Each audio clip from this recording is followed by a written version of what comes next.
আওয়ামী লীগ কোনো যেন-তেন দল বা দুর্বল শক্তি নয় বলে মন্তব্য করেছেন গণ অধিকার পরিষদের সাধারণ সম্পাদক রাশেদ খান।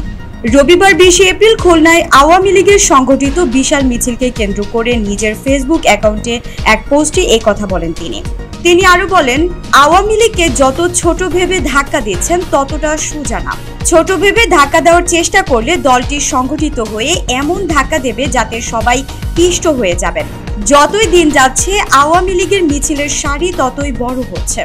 সরকারের সঙ্গে রাজনৈতিক দলগুলোর দূরত্ব, ভোটের রাজনীতির মারপেচ এবং বিদেশিদের সহযোগিতায় খুব শীঘ্রই রাজনীতিতে প্রাসঙ্গিক হয়ে উঠতে যাচ্ছে আওয়ামী লীগ। আওয়ামী লীগ দ্বারা পিষ্ট না হতে চাইলে ঐক্য থাকতে হবে, নতবা পিষ্ট হতে হবে। আওয়ামী লীগ ফিরতে পারলে রবে না কিছু অবশিষ্ট।